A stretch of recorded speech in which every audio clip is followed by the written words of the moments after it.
you are going to use videos for your course, just make sure that your videos are accessible, and that means having captions on all your videos. And we also talked about what a standalone video is. And if you don't know what a standalone video is, it's basically a video that has been uploaded to Blackboard, and there aren't any captions. And so that's a big no-no. Blackboard is not a hosting site for videos. So I know that the capability is there, the feature to upload Blackboard is there. Although it's there, you shouldn't upload directly to Blackboard because, again, there will be no captions. It will be considered a standalone video, and the school won't like that you have videos on Blackboard without captions. And so the school's putting in a lot of money towards captioning services, tools like screencast-o-matic, VoiceThread, which all these videos caption. These tools will caption the videos for you, and then the only thing that you really have to do is just correct those captions. And if you have any issues with troubles and if you get stuck with that, always feel free to reach out to me. I'll be happy to sit down with you and show you how to caption videos. That's a quick overview of the important things that we covered so far in pre-production and in the production. And now as we're going into post-production, I'm going to turn it over to Professor Coquinos, who's been so amazing. I gotta, give him kudos for all the work that he's been guiding us through this three-part series. So I'm going to turn over to Professor Coquinos and have him take over for post-production. Well, sorry. As always, thank you, Jose, and welcome everybody. So one of the nice things about the production process too, going from pre-production planning and scripting to acquisition and production, where you're actually recording your video or capturing it, and then the big edit that we're going to talk about today, what's called post-production. And editing is just really a part of that in the overall, the big picture. But the nice thing about this is that after you're done, you go back again for your next video and you start with pre-production, production, post-production, and then every time you're kind of looping back again. And I think what the takeaway from this, especially as students of this kind of new workflow technology, is that every time you do it, when you're writing your next video, you'll know how to write it better, so that when you're capturing, does that make sense? And then when you're capturing, you'll know how to capture it better, because every time you're doing it better. They say that editors make the best directors, and I think I might have mentioned that last time. The idea that an editor really knows, what they need for coverage and to make sense and to tell that story that you want to tell. So that the director may not deliver all the shots the editor needs, and then the editor's like, well, how can I tell the story without this shot? That you missed a shot in the storyboard or whatever. So the idea of knowing the kind of sequence that you want, and knowing the process. So what I'm getting at is that you got to do it, and every time you do it, you're going to get better at it. The other thing I wanted to mention is I looked at the Padlet and I made some comments about videos that people have posted up there, and congratulations to everybody who actually got to that point. And I think what we would like to talk about today is, again, how you can kind of improve upon what you have up there and make it a better communication example, better communication tool for your students. So before I dive right in, does anybody have any comments or questions?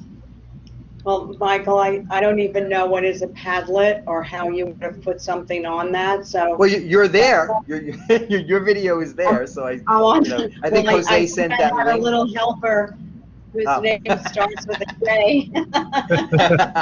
That's always good, right? So yeah. Thank you, Jose. Okay. Padlet is wonderful, though. It's a great kind of forum. I'm sorry, Edward. Yeah, I've got a question. I put up 2 videos because what I wanted to do is I wanted to give it my, I didn't know what else to do, so I did a class introduction. And what I wanted to do was figure out, I did one where I talked with the slides that I with the camera capturing my screen, and one where I did a face-to-face introduction. What I wanted to figure out, what I'd like to know, is how do I put those into one video? Perfect. That's a great question, and that's a great, obviously a great tool. Then, and just the idea of, say, when putting them together, kind of going back and forth between the two continuously. Yeah, so I could talk and show them art, and talk and show them art, and talk and show them art. Yeah, absolutely. So we could certainly look at that today, and I think that would obviously make your video stronger too. The idea that it is edited that way, so it's more interesting to watch. It's more engaging when you have that kind of back and forth. So I will make a note, and we're going to take a look at that. Kind of when we look at the process of kind of editing a sample, how to accomplish something like that. And that is definitely critical. I mean, just the idea of I think a lot of edits take that kind of form where it might be a narration track that's already recorded, and then you're trying to match, the image to it. So, the kind of, this back and forth flow. And it can get simple or it can get more complicated depending on what you want to do. So that's a good question. On that, I have an add-on to that question. A lot of times Sure. I use film clips or video clips for storytelling. Is there a way to splice in a section of a movie, like 5 minutes or 3, like if, for example, Norman Rockwell was the basis for the Smallville scene in the 1980 Superman or whatever, and I show Rockwell, and then I show how mass culture picks up on that, but I want to show a painting, and then I want to show the video clip. Yeah, absolutely. It's another thing we can look at. So there are provisions for this in Screencast-o-matic, and with our Premiere account, they also offer stock video and stock, still images that you can call upon royalty-free. So that's also great. You can also use, any kind of YouTube links and things like that. For your piece. So I made a note of both of those. So we like I said, when we get into the real demo part of it, I will make sure that we look at those kind of things. And obviously, both of them are super effective in the idea of the pedagogical kind of teaching video where it's kind of moving around and it's focusing on what you're talking about. It's not just a talking head. It's got supplemental things going on, pointers and cues and things like that students will pick up that this is important, or this is something that I need to look at later, or more relevant, or whatever. So really great questions, Edward. Thank you. Remind me if I don't answer them when we do the demo, but I will. I'm going to show you some of the resources that are in there. So I wanted to kind of take just a big, real big step back. And when you look at the post-production process, it's like you shot all your footage, and then you've got all this stuff to kind of, weave into each other and, put together. So post-production involves lots of different things besides just editing.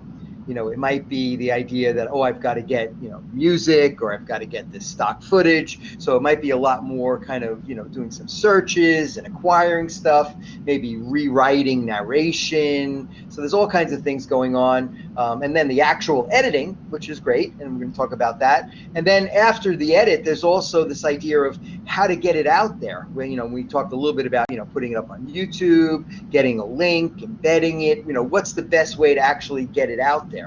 And making sure it's going to work, because I think, Edward, I try to click on your links in the Padlet, and I'm not sure if they are actually functioning. So we can look at it together too. And, yeah, I just dropped the file from my laptop, from the screencast storage box, and I dragged it over to the Padlet. Did I do that wrong?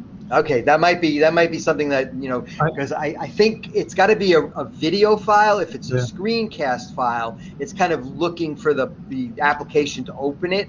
Yeah. So let me just share my screen real quick, and we'll take a look at that. I actually went in. I corrected it for Ed, but we can talk about. You did? Okay. Yeah, so it's good now, but we can talk later how it can be fixed. But I went ahead and fixed it. Okay. Thank you, Jose. Okay. Good. I mean, obviously, you want to know how it was corrected this way, and then once, what happens is once Jose shows you how to do it, it becomes second nature, and you'll always do it, correctly. But you don't want to do things like, let students think, oh, there's a link there, and then when they click on it, it's like nothing, a broken link, a 404, and then they're like, what kind of credibility, does that, and they may not take you as seriously with your next link or whatever. You got to remember too that, our students are students of the media, just like we are, and they expect a certain kind of quality in the production values. In other words, when they, search something and click on it, they expect it to play in a certain way, and, that kind of thing. So, yeah, that kind of reliability. So, when we take a look at the edit itself, what are, some of the things that editing would really do for your video? Anybody think, like, why edit in the first place? Why not just put up the raw file? Why do I want to edit? What is editing going to do for me? Take out all the glitches. Patricia? Okay, great. That's absolutely one of the ones that, we'll all look at and say, cut out the mistakes. I might do 5 takes and decide, okay, take 5 is the best. I don't have to look at the other ones anymore. And the idea of not only cutting out the mistakes and not letting them see you make mistakes and sweat or whatever, but also what I call cherry picking, which is picking the best take. That's the ultimate, even though you did it 5 times, there's one of them that's the best one. So this idea of, cutting out the mistakes and picking the best, take, or cleaning it up so you always have the best stuff there. So that's absolutely one of them. Anybody else have any other ideas? What else editing can do for you? I think for me, because I only did like a less than a 5-minute test. I thought it was a test. I didn't think it was going to be shown today, that you would go back and add things in. Okay, so the idea that it's plastic and you can always revisit it and say, I need a title here, or I need a picture here, or a cutaway to another video that will enhance it. Like Ed was saying, I'm talking about something, let's see it. So absolutely, the idea that, there is a kind of plasticity to this, and you could revisit them later on. Now, you also mentioned a 5-minute video, Alexandra. Yeah. So that actually gets to 2 more points that editing can do for you. Think about 5 minutes. So what am I getting at? What is one thing that an editor is definitely concerned with and doing when it comes to time? They should be short. Am I correct? Yeah, exactly. Yeah. Yes. And I stopped it at 5 minutes because I had a PowerPoint that was 18 slides, and it's going to be long. So I have to factor that in. Is there a time limit on how long the video can be? No, there is. With a premium account, I don't think there's any limit, which can be dangerous, because you can put your students to sleep. So I know that Jose talked about chunking and this idea of atomizing, so that you might take your 18 slide video and make 6 3-slide videos. Then just kind of put them up, in sequence, and students can look at each one, or 3 6-slide videos or whatever. The idea that you kind of chunk them in pieces and just make them more digestible to the students, so that they don't have to, watch something that's longer than 5 minutes. So certainly an editor is concerned with time in that way, and a lot of times say in, broadcast, it's got to be 30 seconds. It can't be 31 seconds or 29 seconds. So we got to make it fit. In our case, we're not, under those kind of rigorous, demands, but at least we got to make sure that it's, short enough. There's something else with time too, besides just the idea of the length of the video. What else is editing doing for us when it comes to time? Anybody have any ideas? I was thinking that, for us, supposing we do put in a date, so then we can update it every semester and make it absolutely. I mean, there might be ways that you can make it kind of generic too, where you, like for instance, I record a class and then I, use parts of that for another class, but I don't want to have weird things in there like, the deadline is, May 22nd. They're like, well, that already passed. Am I failing because I didn't, something like that. So you have to make sure that it's timely, or, that it's going to be something that anybody can watch anytime. And that might be another way to edit it. What an editor also can do is compress the time. So let's say, for instance, you're showing a process, and a lot of times you've probably seen this where, someone will speed up the video. So it just goes, the speed change is there. You don't need to see every little detail, but you get the idea that someone is threading the sewing machine, or that they're preparing some kind of cuisine thing or whatever. And you don't need to see everything in real time. It can be sped up, it can be edited out. You can tell the story of someone's life in a 10-minute video sometimes, right? So the idea of, kind of changing the time frame like that, compressing or even expanding time, right? Editors can expand time. The other thing is the pace itself. So, I mean, just having a video of you sitting there for 5 minutes with no cuts is also going to be somewhat, sleepy and lulling or whatever. Whereas another video might look like a teaching video, all of a sudden looks like a music video, where, the person's maybe cutting a little too much, right? So the idea of pace, where, we're cutting with a certain rhythm, lots of cuts. Think about like an old movie. An old black and white movie. You might have, long scenes that are, but today when you watch movies, most of the shots are 3 or 4 seconds and they're cutting right away. So there's a lot of, that's how the language of the medium has kind of evolved. And our students today kind of expect that faster pace. So a lot of times, when you're looking at yourself for a while on the screen, you might say, well, gee, maybe I need to add something here, to kind of just make it more visually interesting, to cut it and kind of change or pick up the pace. Okay, so those are things with time. Anybody else have any other things that, there's a real basic thing that you would think of in the beginning in editing, and it's to change the order, right? So when you look at that timeline, you could kind of switch things around, right? Where you say to yourself, you shot it for convenience. You shot all the voiceover shots first, then you shot the overlays, and now you're going to mix them together, as Ed was kind of asking the first question. So the idea of kind of changing the order of things so that it makes sense and tells a better story, right? Editing obviously lets you do that. You don't have to, shoot it in order. You have to shoot it, for kind of convenience, and then you change the order later. Another thing is called juxtaposition. This is another classic thing in editing. Juxtaposition. What do I mean by that? When two shots are juxtaposed, one thing leads to another, right? So the idea that you could be kind of saying something and then you show it afterwards.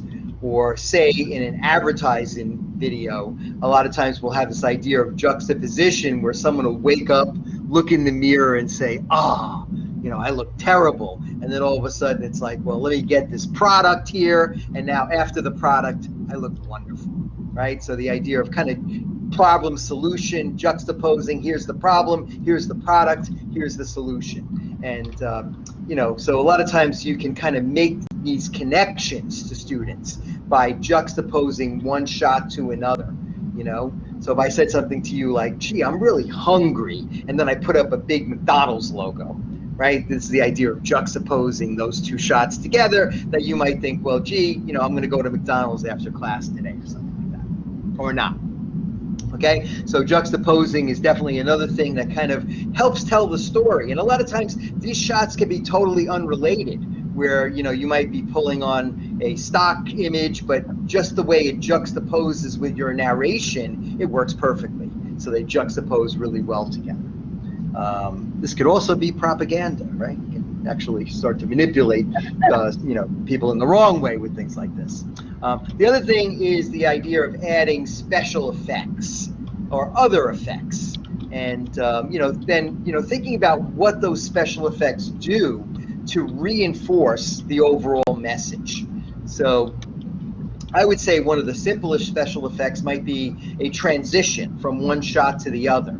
So you might say something like, well, here's the before, and now we're going to make a transition to the after, where we, either wipe to the after or even do a dissolve or a split screen. So we can actually see them side by side, right? That'll be another kind of technique where, you're showing them some kind of special effect that's comparing, making it easier for them to compare. The idea of adding titles. I think this is a critical thing to kind of point out really important information, as you're speaking. You have, today we're gonna talk all about, how to thread the loom, and then you put up a title that says, threading steps or something like that, so that students can kind of, you know, latch onto that and know, well, here he's saying something or she's saying something that I'm, you know, really want to pay attention to. And it's being reinforced not only by the fact that I'm hearing you, but I'm also seeing the title, and then maybe also in the perfect world, I'm actually seeing you do it in the kind of B-roll. And Ed, what you were talking about too, like if you have narration and then you want to show what you're narrating about, typically that's called the B-roll in the production process. So if I'm talking about, you know, doing something, I may not be doing it at that moment, but then I get video of me doing it, and I put that video on top of the narration, so now you see me doing it, and that's called the B-roll or the cutaways. And of course, that's another B as in, yeah, like there's an A roll in the alphabet, and then there's the so B B as roll. in boy, So, B roll? yeah, exactly. B roll is that extra shot that you put in to juxtapose against your narration, which will kind of support your narration. I've got a question about that. Yes. So when you say the B-roll, so the main function, the main video, the ones I made would be the talking. So Right. the designation of the PowerPoint would be the B-roll, even though if it was spliced into the same video. Good. Yeah, that's absolutely right. So the PowerPoint is like kind of visual then that would go in against your narration, and that would be a great example of, you know, the idea of B-roll. So sometimes it's called cutaway. And again, that B-roll can be something that you shot really tailored to the exact FIT lab, or it could just be a stock footage that, you know, kind of works too, where you say something like, well, here's a jacquard loom, and, you know, show a great example of a stock image of that. So yeah, we can certainly take a look at how that works. So B-roll is definitely, you know, one of the first things in an editor's toolbox too that they would use. So titles, cutaways, music cues, sound cues we talked about, transitions, and I like this animate and blur kind of thing too, like where you know, can kind of hide certain things, but also maybe zoom in on something that's more important. So again, if you're showing a screenshot of a piece of software, they don't need to see every menu. If you're talking about, you know, how to, you know, file print or something, you can zoom in on that particular menu. So you're always thinking about, like, you know, how can I use these special effects to their right advantage? You know, you don't want to have just effects there for no reason. They can be distracting. Just saying, well, I need an audience, you know, I need to make my audience be wowed visually. That's probably not the reason for pulling out these effects. But when you're actually saying something important, the idea of reinforcing it with a sound effect or a cutaway to B-roll or a title or all three together even can really enhance that. Good? Does that make sense to everybody? Any other comments or questions? Okay, so I guess we can see if we can actually do any of this stuff. So let's take a look. I'm going to share my screen here and see how that goes. Okay, so you should be seeing my screen, and I'm just going to pull this out here. Padlet here.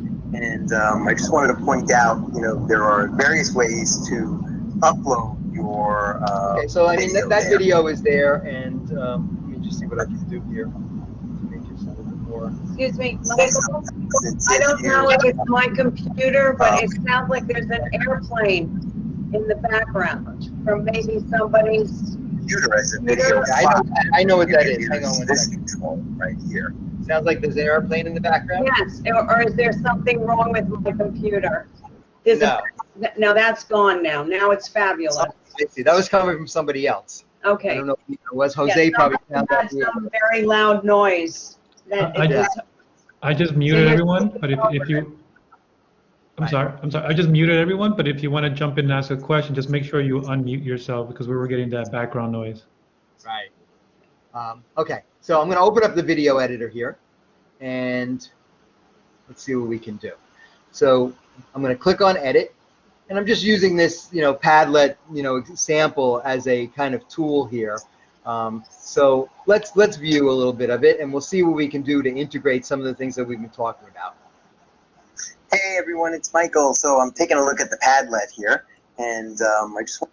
So, you know, one way to start off might be to have a logical introduction, where instead of just jumping right into the video, you kind of have some kind of title that would cue students or the audience to what they're going to learn, by watching this video.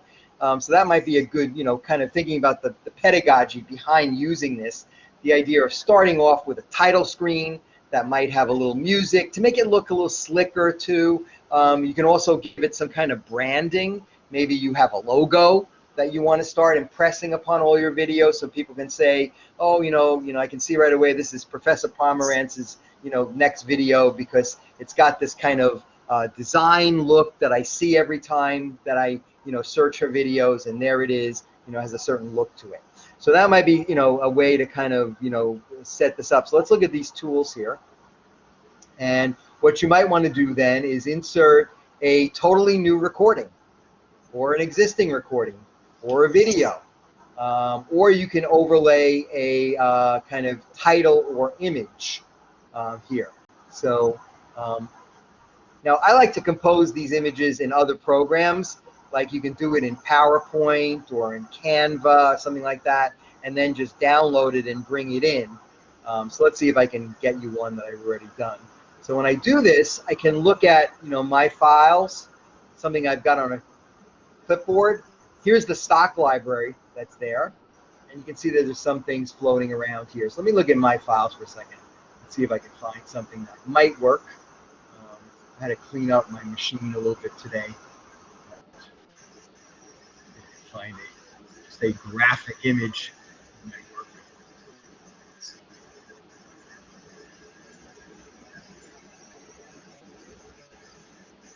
We're getting a lot of that background noise. Hey everyone, it's Michael. So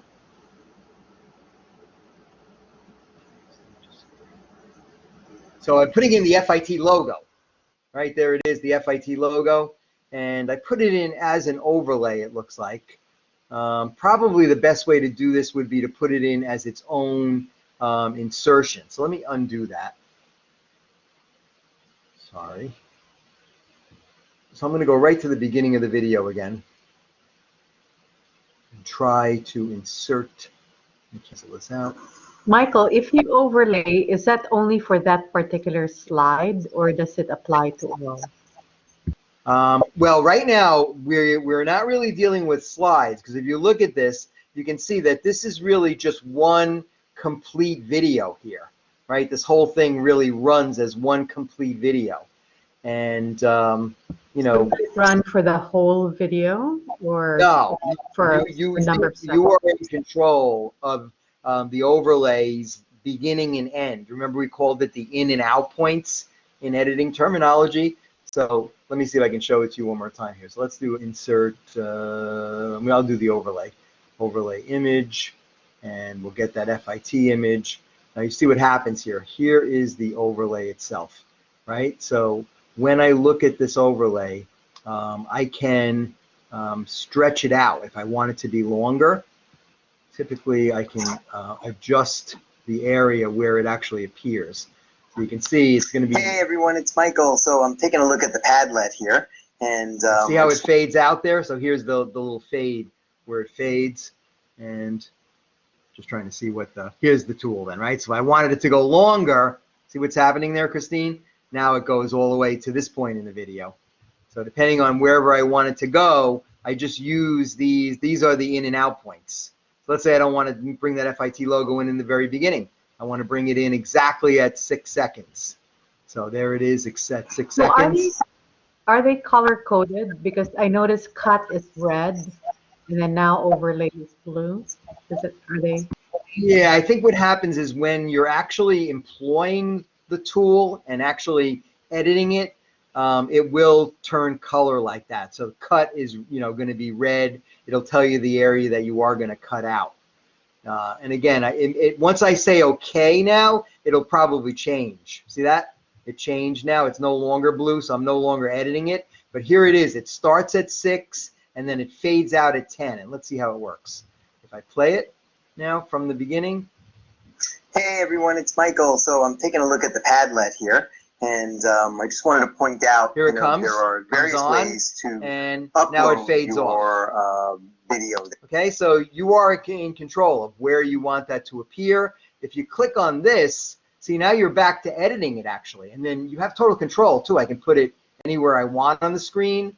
You know, and see it's layered here. I can't put it over me, but I can kind of put it where I want. And if I really wanted it to be a full screen thing, I can just use these resize handles to make it larger. Okay, I want to make it longer. So again, that's the plasticity that we were talking about. So you can really have it appear anywhere you want it to. I'm not sure about this idea of inserting it. I want to just make sure we're good with that. So once we are good with it, though, we can close out of it and just say OK, and we'll commit to that parameter that you've actually edited in there. What I notice, Michael, when I do this, say with PowerPoint, is when I insert a new narration or something, I have a hard time changing slides. Like, I can only really change slides when I'm doing it the first time. So I have to keep on inserting the future slides. Does that happen to you? Yeah, well, this is actually a major kind of thing, and going back to Ed's question too, this idea of making sure that you are synchronizing, the picture and the sound together. And obviously, if you've got a PowerPoint that's got its own kind of timing in it, and then you've got a narration track where you want to change slides on certain words, they may not mesh together that well. Right? So the idea about meshing them together, one of the solutions I would suggest would be in your PowerPoint, you can actually save it as still images. So if you save that PowerPoint as still images, then you can bring them in one at a time right when you need them. And that might be a great way to, really synchronize it exactly where you want it. But my question is more, I wanted to add 10 slides, but the narration will only allow me to add 1 slide at a time. Yeah, because the narration is short, but the slides are longer. Is that why? Is that why it's happening like that? No, no, I continue to speak, but when I put the cursor to change the slide, when I press down to go to the next slide, it'll freeze. So I have to save it and then play it and then narrate again to go on to the next slide. Is that normal? Or I guess it's not. No, it doesn't seem like it's normal. Obviously, it's not what you want to do, so it can't be normal. So, I mean, there are different ways to do this. One way would be to use screencast-o-matic to record the PowerPoint and your narration. Is that what you're doing at the same time? Yes, I did that yesterday, and so I had to keep on editing. I edited like 30 times. Yeah, to do that. You shouldn't have to do that. I mean, that sounds like you kind of, you don't want to get into the point where you're kind of working against yourself. So it may be the way you're doing it, and we can take a look at that. But I think that's an easy way to do it and kind of keep it in sync, obviously, that way. The other way to do it would be to actually record your voiceover with PowerPoint and then just bring that into, screencast-o-matic as a total video file. That would be I don't record on PowerPoint because my voice never comes out. I'll be happy. Yeah, I'll be happy to sit down with you, Christine, with that. How do you record your voice when you're doing a PowerPoint before screencast-o-matic? How do you do that? Okay, let me see if I can show you real quick here. In other words, you play PowerPoint, but how do you record yourself speaking? Depending on the version of PowerPoint you have and everything, it might be a little bit different, but it does let you do it. So you guys can see this PowerPoint that's up on the screen now, right? See that you see it, right? Okay, so let me show you what I'm going to do with it. When I go to the slideshow menu here, I have something called Record Slideshow. And when I go to that, let's see what happens. Oh. Okay, so Record Slideshow. Now look at this. My microphone is here, and also my webcam is here. So let's just see what happens. If I pull this down, I got the Samson mic there, And now if I get really lucky, sometimes it's a little kind of quirky, but I'm going to try my FaceTime camera. And there I am. Hi, everybody. Now, this should work. Let's try it. I'm going to actually imagine that you guys are in my Word class here, and I'm going to click record. Okay, so you'll see that the counters will start to move here. And welcome to Word 5. I'm Professor Kokinos. Today we're going to look at adding hyperlinks, modifying page margins, and all that good stuff. Now we're looking at the next slide. And I can actually look at it, right, and say, like, well, here's a really important thing you should look at. And now I'm talking about hyperlinks. Okay, so you can see I am in sync. I am also, this is very similar to screencast-o-matic technology. It's enabling me to record the narration. I'm recording my PowerPoint screen, and I'm also recording my webcam. Let's stop it. And I'm just going to escape out of this. You can see that I'm there. Recorded myself. May I ask a question, please? When the recording, do you have to show the little box of yourself speaking, or can it just be your voice? No, you do not. You can just record your narration. I just, added. How do you control whether it's just narration or yourself in a little box? When you go to record slideshow like that, let me just show you this one first. Let's play it and make sure it actually worked. Okay, so you'll see that the counters will start to move here. And welcome to Word 5. I'm Kokinos. Today we're going to look at adding hyperlinks, modifying page margins. So you can see how interesting that is, right? It actually works. And if you wanted to do it again, let me see if I can just undo it, right? And now go back into record slideshow. And this time I only want the narration. So I'm just going to click that. See that? I see. Go on the camera. And now you can just narrate. When you're done narrating, then you can output this PowerPoint file by doing save as or export, maybe, depending again if you're using Windows or, but if I export it, see, I can export it as a movie file. This MP4 will work very nicely with screencast-o-matic. So if I choose that, I'll just do it. Let's just do it here. So I'll just call it test, and I'll save it. And I should be able to then import that into screencast-o-matic and use it as a raw, file to edit with later. So that might be another way to do it. What version of PowerPoint do you have? Because whenever I record on PowerPoint, my voice will not come out. I mean, it will come out when I do this, but when I save it, the voice will not come out after I save the file. Are you using a Mac or a PC? A PC. Yeah. So you might have to go to the, just some of the settings. See, typically on a Mac, you got to make sure you go to your system preferences, and it's called the control center on the PC, and then you go to sound and make sure that it knows that, you're recording with the proper microphone. Like I may not have these installed, but I know the Samsung is working. And yeah, that can so that might be something. Because it works after I play it back. It only doesn't work after I save it. Well, I mean, again, you gotta, I think maybe like the idea of maybe doing like a Zoom call with Jose and myself and doing it one-on-one, and when you're actually doing it, we can see, the process of what's going on, seeing how that might work. But obviously, that was one way to do it. I did it with me. Jose was actually with me when this happened. Yeah. He was. Yeah. Where was that audio thing again for I didn't even know you could record like this in PowerPoint. Where was that audio tool? Because I had a mistake like that before. So I'm clicking on record slideshow. Right. This is the Mac version here. And when that's what I have. Okay. Right. I then see on my top toolbar, I've got my two counters here. One is for the total show. One is per slide. Then I have my record button, my pause button. So I don't have to do this in one marathon either. If I've got 10 slides, I can do the first two, stop, get my script together, do the next two. And then I have my icon for visual, some kind of camera input, and here's the microphone.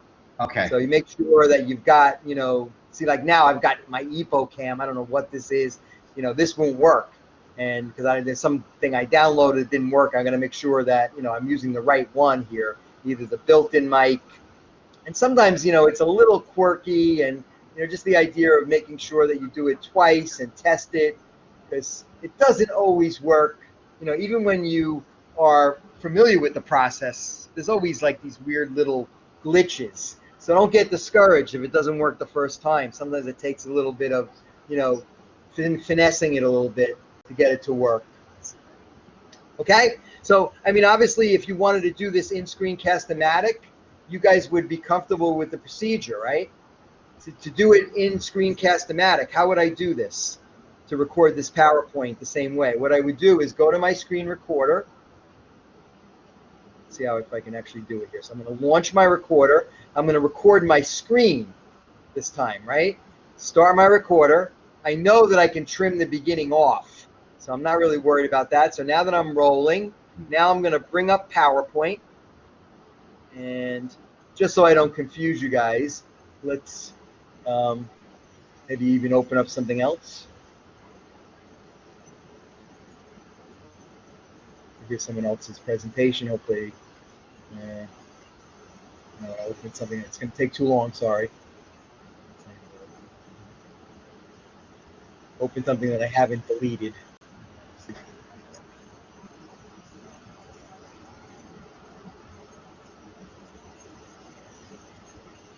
I'm sorry. I had to do some laundry on my machine this morning because I wanted to make sure I had enough space for today's class. So let's just do the Word one again. I'll just say something different. So it says here, warning, your microphone has stopped working. So that's a good sign, or a bad sign, actually. Let's address that first. Sorry. Do a little bit of laundry here. I want to make sure, obviously, that my microphone is working before I do any of this. So I'm just going to revisit my system preferences, check on my sound, and see it's got that EPO again.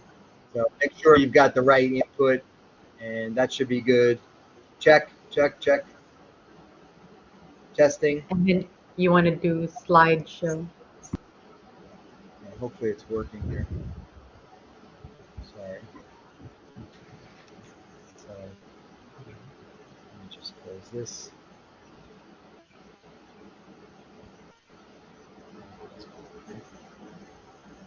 Now it got into a little bit of a hang-up.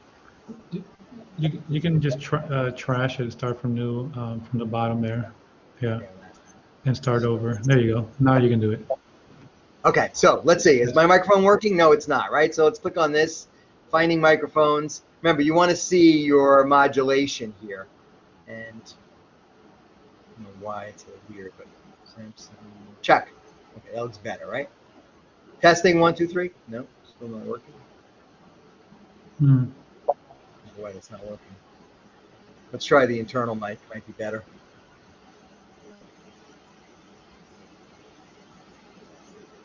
Check. Check. All right, now it's working.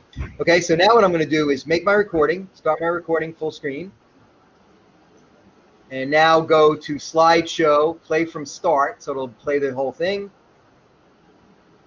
And here I am. Welcome again to Word 2019.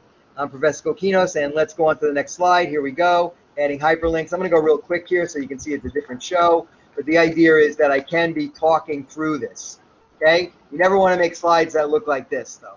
Obviously, you know, the idea is 1 or 2 words are probably better, and, you know, don't put a lot of text on there. These are slides from the publisher. But again, I would maybe even think about taking slides like this and saying, you know, make 1 slide out of this bullet, make 1 slide out of this bullet, and, you know, turn this into 6 different slides or something like that. This way it just moves very quickly, and, you know, pictures also work better than words. So let's stop this now. And here's the playback. And now go to slideshow, play from start, so it'll play the whole thing. And here I am. Welcome again to Word 2019. I'm Professor Kokinos, and let's go on to the next slide. Here we go, adding hyperlinks. I'm going to go real quick here so you can see. Yeah, so you can see, I'm just going to break out of it again. You can see that, you know, that was another way to record it just as effectively. You know, I'm there. You know, if you wanted to just have a slideshow with your narration and you couldn't do it, you know, as easy in PowerPoint, you could easily do it with the screencast-o-matic tool. So does that make sense to everybody? So let's go back in there now, and I'm going to click on Edit Video.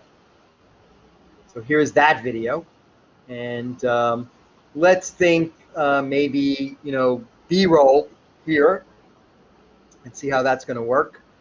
And now go to slideshow, play from start, so it'll play the whole thing. And here I am. Welcome again to Word 2019. Okay, so let's say over here now we wanted to do some kind of cutaway. So let's just see how this works. I can go to Insert. Now, Insert is different than an overlay. What Insert is going to do is it's actually going to split this video right here and then insert something. It'll, like, you know, make this the beginning, the insert will be the next segment, and then this will be the end. So we'll actually be making 3 separate sections, but the narration will stop. So, you know, there's a difference between an insert and an overlay. Let's try it just as example here. So I'm going to say insert, let's do something like existing recording, and I'll insert this recording here and say OK. Set it. Takes a minute to insert it as far as just accessing it and rendering it or whatever. But the idea is that, you know, it's going to be almost like a separate recording at that point. So here I am with the PowerPoint. Welcome again to Word 2019. Hey everyone, it's Michael. So I'm taking a look at the Padlet here. You get the idea? So here's the other video I just inserted in its entirety. If I jump here, it's going to end and go back to the PowerPoint. I'm Professor Coquinos, and see how that worked? So now let's undo that. So we'll take away that actual thing, and now back to the original recording, and let's think cutaway or B-roll here, and watch what the difference is going to be. So now I'm going to do overlay, and I can actually overlay video or an image. Maybe easier just with an image. So let's go to the stock library. So an interesting image here might be something like a computer.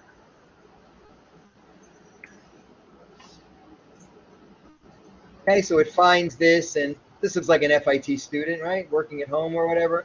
So double click on it, and I'm going to say send to editor.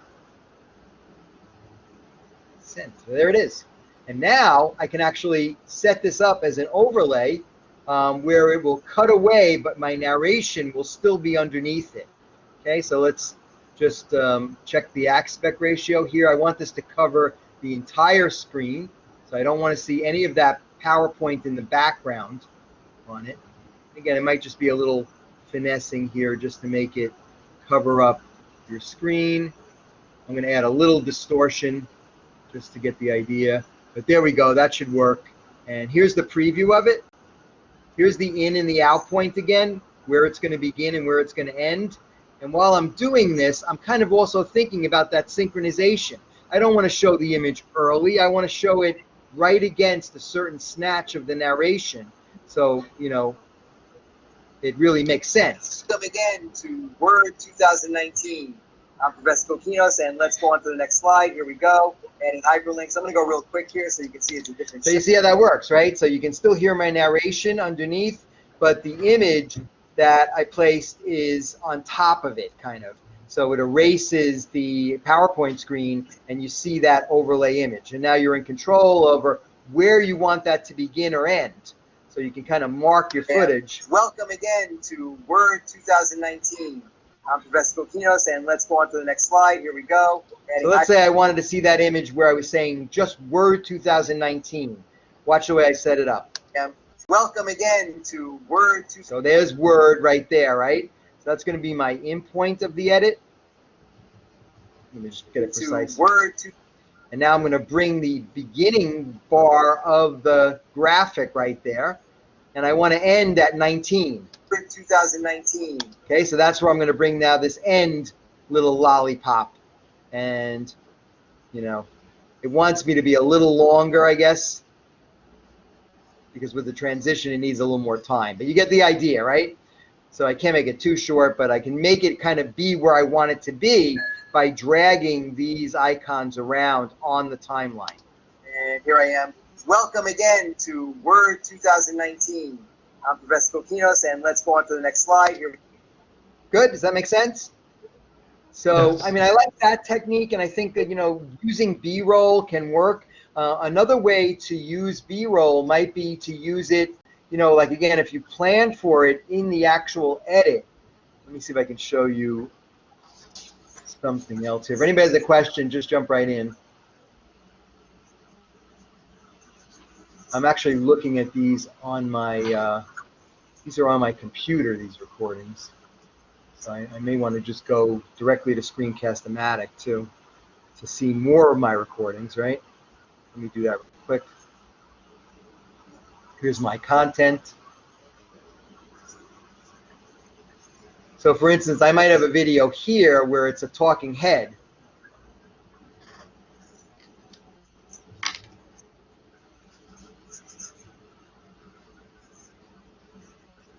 Hey, Christine, I'm Michael Kokino. So I want to move this video into the editor I'm a now. professor in the... Let me open up my editor again, sorry.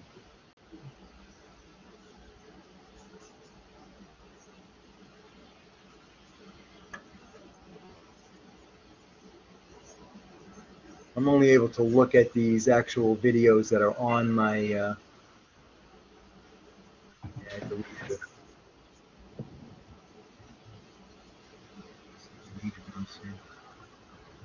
I would actually have to make a new recording real quick. Oh, I guess we can do that. Let's try that. This way we can see the whole process.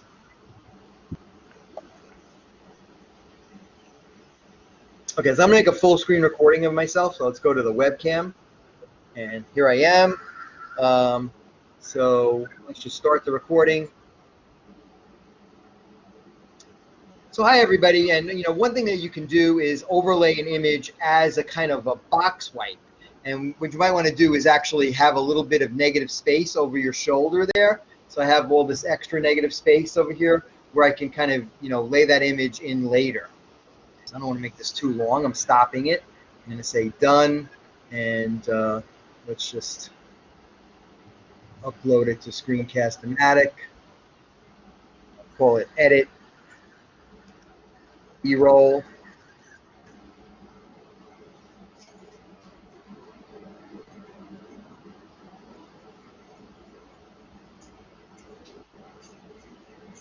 Okay, so now if I go to edit this, let's see what we can do with it.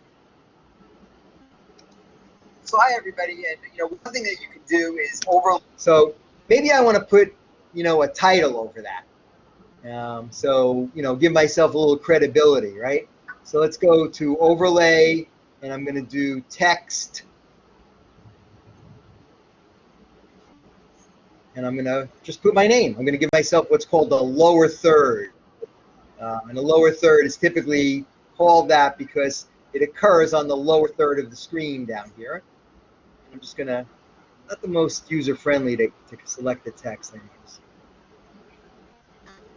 Okay. You see I can overtype my name now. And so there's going to be my lower third, and I can add to it, whatever. Here's where it's going to begin, and here's where it's going to end. It's going to fade up and fade out at this point.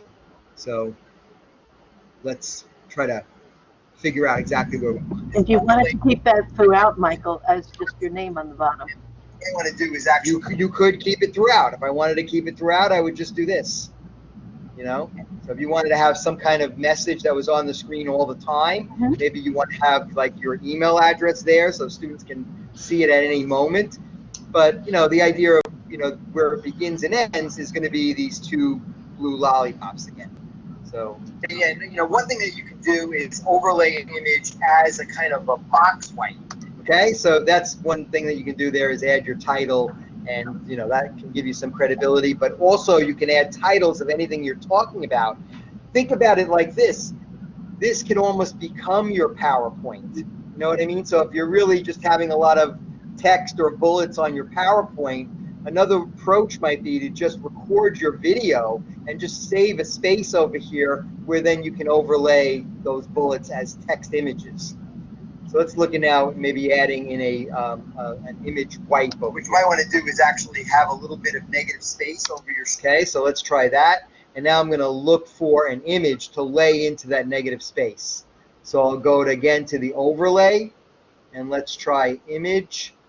I'll go to their very generous stock library. And I don't know, let's try B-roll. Probably nothing will come up because B-roll is a very generic term, but let's see, yeah, didn't like that. Let's just try camera. So we stay in vein here. So let's look at an interesting image here. Maybe this studio shot will work. So again, if I double click on it, I can send it to the editor. It'll immediately be there now. And now I can actually just say, well, where do I want it to actually be? I want it to be a box wipe that's going to be over my shoulder. And where do I want it to begin? Put this out of the way. What you want to do is actually have a little bit of negative space over your shoulder there. So I have all this extra negative space over here where I can kind of, lay. So I want it to be longer, right? So just drag it out a little longer like that. And, wherever you want it to be, remember, you're in control of it. Let me just see how this goes here. You can adjust things like. Yeah, say I wanted to draw a circle around like a word or an object. Sure. What would I choose? You can do that, absolutely. So that's in there. Let's try that. So we want to draw a circle. Let me see. What you might want to do is actually have a little bit of negative space over your shoulder there. So I have all this extra negative space. So I want to put a circle now on my hand. Okay, so I'm going to just kind of, and the nice thing about it, of course, is that you can have multiple layers of these overlays. So now I'm going to go to Tools and overlay a shape. Okay, so there's the shape, and for instance, I can have a circle here if I wanted to. I have to play around with this a little bit. It's not something that I use too much, but I want to maybe make sure that it's going to, let's make it a red outline like that, and there you go. It's pretty intuitive, actually. So now I can move around. Is that, so does it still show part of the picture, and is the circle just the round thing? The circle, yeah, it's going to show right through it. See that? So I can, the circle is kind of transparent. It's just the outline of it. And now I can adjust the size of it. Although I must say it's not the most user-friendly. It's an oval tool. So by holding the Shift key down, I'll keep the aspect ratio. And maybe I want to point out the professor has a very big mouth.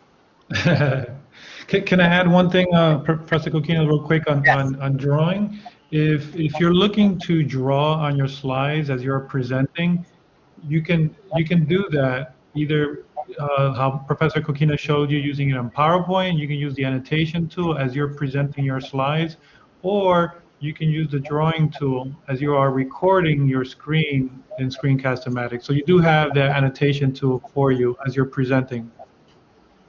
Absolutely.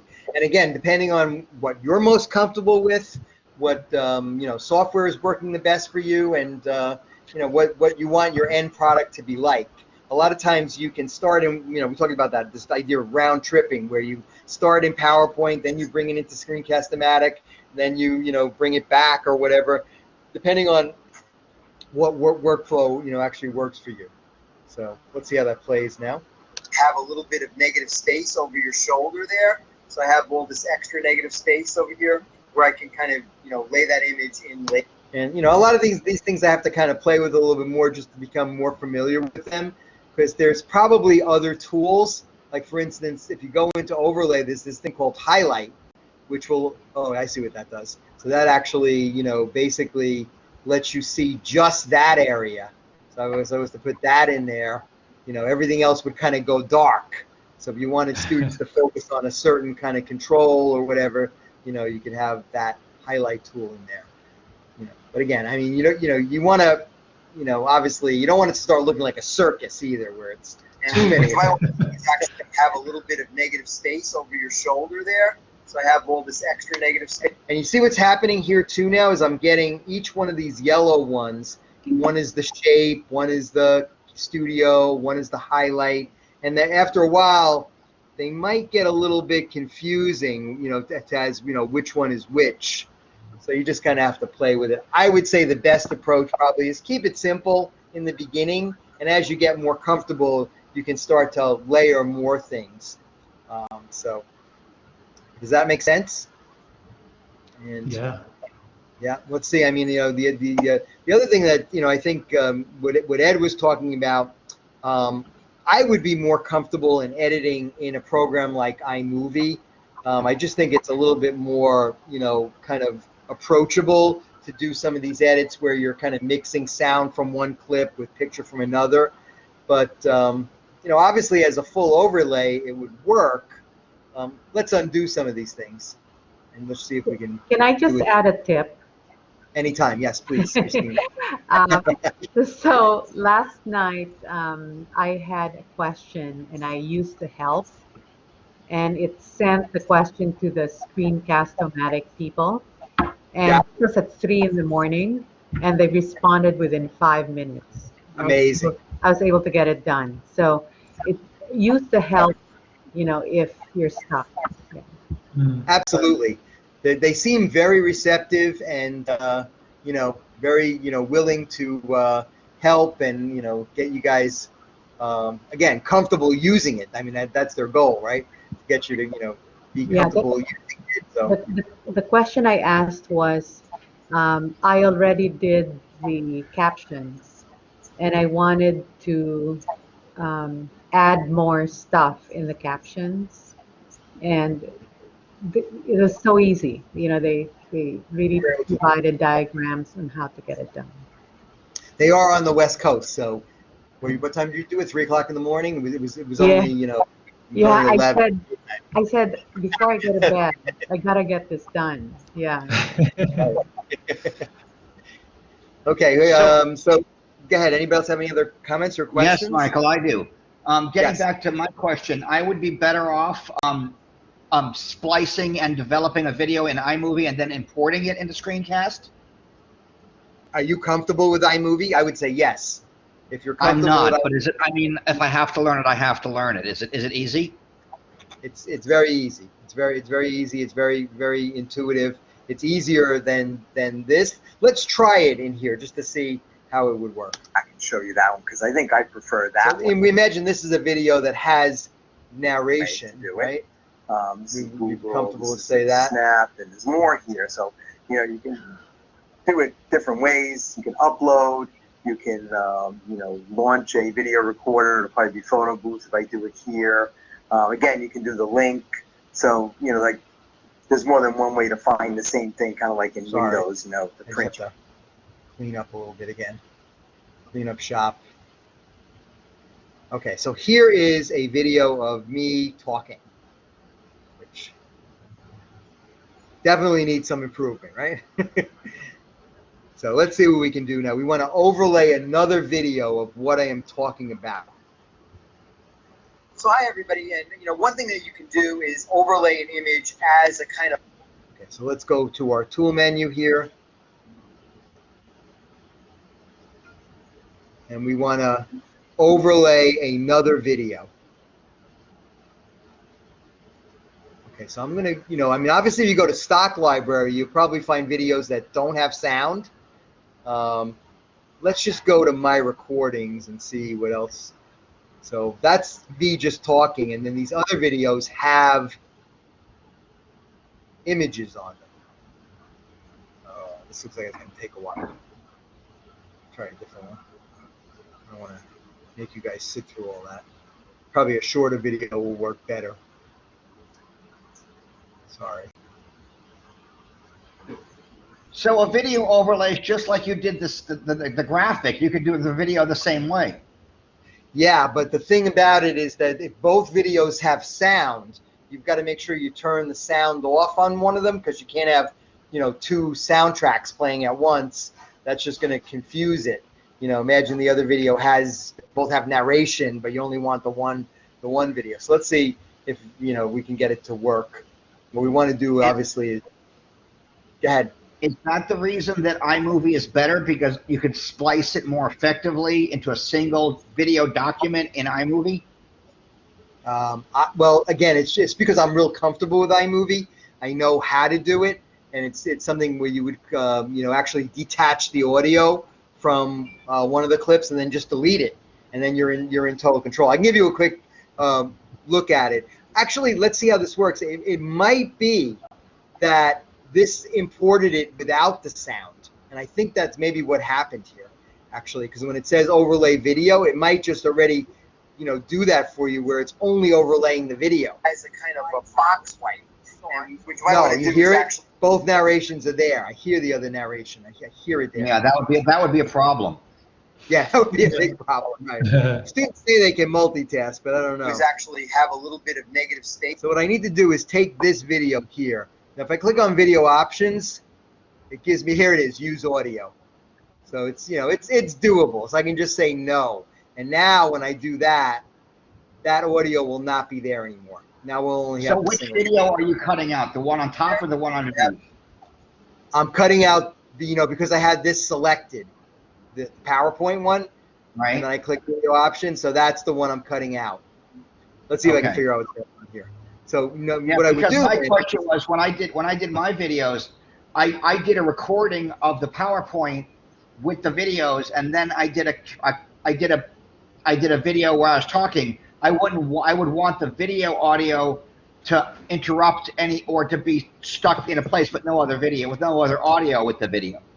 Yeah, can I jump in on that one real quick, Michael? I think what you're doing is when you're doing screencast-o-matic, you can choose both, and then when you choose both, then you have the power of switching, right? So you can switch from the talking head video if you want to open up with your talking head, and then you can switch then back into the picture-in-picture.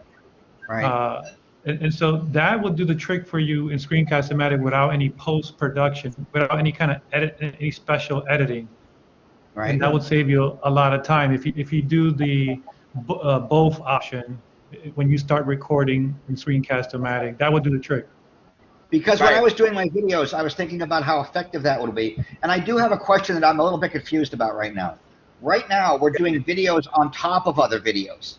Okay? Right. What I was hoping to do was to intersplice the videos into a single unit and not overlay anything on top, and make it a single standalone video document. Right. Yeah. Right. Yeah. That is definitely doable too. Let me see. Let's see if we can delete this actually. Video options, delete. Where is delete here? The horizontal remove column. We don't want that. I'm gonna actually just delete this guy. Oops, I think it was a trash can there. On this guy. I think if you click cancel at the bottom, yeah. And then if you click on it, it doesn't want to get. Oh, there it is. Now it's selected. There we go. And then the trash can. Okay. That's okay. Great. So, Ed, what you're talking about, I think, is definitely very doable right here too in this edit mode. And what you would do is, let me just get back to. And what you might want to do is actually have a little bit of negative space. So let's imagine we want to cut away to another video at a certain point. It's over your shoulder there. So I have kind of a box wipe. And okay, so I'm going to stop at the word box wipe. And what you might want to do is kind of a box wipe. Okay, so we stop there, and now I'm going to do an insert. So instead of overlay, what you want to do, Ed, I think, is insert, and then you can insert an existing recording or a video. So now, would recording be an audio video, or does recording mean both audio and video is a separate video? No, it should be both. It should. I mean, if the existing recording has both, let's try it with one of my existing recordings here. All right. Again, I'll put something. This has both actually, so let's put that in there. Insert will happen right here. So yeah, we want to do that. Let's do it. Okay, it's going to insert it. And now I think the trick is we don't want to insert the entire thing, so now we need to trim it, you know, after the fact. So there it is inserted. So what's going to happen is, let's see what we've got. Here's my. You know, one thing that you can do is overlay an image as a kind of a box wipe. Hey everyone, it's Michael. So I'm taking a look at the Padlet here. So that's video 2, right? Does that make sense? And obviously video 2 runs really long. So what I would want to do now is, looking at the video 2 section, I would want to use the cut control, right? And go in there with cut now, and now just say, you know, I want to stop at a certain point, and you should be able to see, you know, where it comes back to the original again. See, there's the original under video. It should have some kind of mark there, I would think, right? So I want to cut back to me here. And again, you know, like I said, in iMovie, it might be a little cleaner. But there's the idea. Now I have a short cut where it. So hi everybody, and you know, one thing that you can do is overlay an image as a kind of a box wipe. Hey everyone, it's Michael. So I'm taking a look at the Padlet here, and I just wanted to point out, you know, there are various ways. And what you might want to do is actually have a little bit of negative space. So see that? So I actually had, you know, video 1, video 2, and then back to video 1. Yeah. By bringing it in and then trimming it. So now now it's no longer layered. Now it's a single video that you'll composite into its own file. That's right. And even when it's layered, actually, I think what's happening is that it's doing that in the background, Ed. It's not, you know, still pieces. It's going to be one continuous video. So if you were to, you know, download it, or, you know, give a student a link, they would just get a link to, you know, one video. Everything is, you know, melded together. In other words, those layers are collapsed into one layer, you know, when you do it that way. Yeah, that's what I wanted. Thank you. You want to take just a quick look here at iMovie, and I'll just give you an idea of how something like this can work in iMovie, and maybe a future workshop could be something, you know, along these lines. I think if you just practice in screencast-o-matic, you'll get better at what you want to do right in that interface. But, you know, here, for instance, you can do all kinds of things. Let me see if I can go back to a project that looks something along those lines. So here's a project maybe of me talking a lot. Again, let's see what that looks like. So I can show you a couple of samples here. Let me just delete some of the stuff that's there, so just kind of simplify the whole thing for a second. Okay, so here's a picture of me talking. Well, I really am excited about it. In the beginning, I felt that we were kind of thrown into it, and it was like a necessity thing. And I could see a lot of my colleagues who weren't already. Okay, so the idea is that, you know, he's talking about remote learning. Is there a picture here that might work, you know, for remote learning? There's probably lots of them, but I don't know what kind of context they're in. Or we can just do something that's, and now for something totally different. We get some still images here. Let's see if I can find. Here's a really cool image of. Let's try to find something that also has sound.